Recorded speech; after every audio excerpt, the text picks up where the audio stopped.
First time আমাৰ ইমান ধুনীয়াকৈ এখন প্ৰেছ মিট বা প্ৰেছ কনফাৰেঞ্চ আমি যি কওঁ বহুত ধুনীয়াকৈ হ'ল। আগতেও আমি কৰিছোঁ প্ৰেছ মিট, কিন্তু আজি বিৰাটেই ভাল লাগিল। চব বহুত জাৰ্নেলিষ্ট আজি আমি বহুত শ্বৰ্ট ন'টিছত আহিছে আৰু আমি বহুত থেংকফুল যে মেম আৰু ছাৰ ইমান দূৰৰ পৰা মানে আহি পেলাই আমাক ছাপোৰ্ট কৰিছে। মেম আৰু ছাৰ একচুৱেলি অহা কথা নাছিলে, কিন্তু আমি কওঁতে মানে তেওঁলোকে ক'লে যে আমি থাকিম বুলি।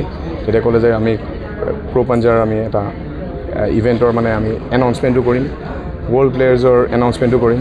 আৰু যিখন লিষ্ট এখন দিয়া হৈছিলে আপোনাৰ কিন্তু এথলিটছৰ, তাত মোৰ নামটো আছিলে, কিন্তু মই নিজৰ নামটো নিজে ভৰোৱা নাছিলোঁ, কাৰণ মই লিষ্ট বনাই আছিলোঁ।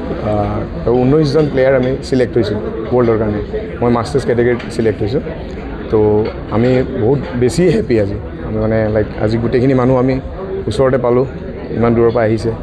তো বেলেগ মই একো নকওঁ, কিন্তু ষ্টিল আই এম ভেৰি মানে আমি শ্বৰ্ট ন'টিছত যে প্ৰেছক যে পালোঁ, এইটো বহুত মানে ধন্যবাদ দিলোঁ মই। Thank you so' much.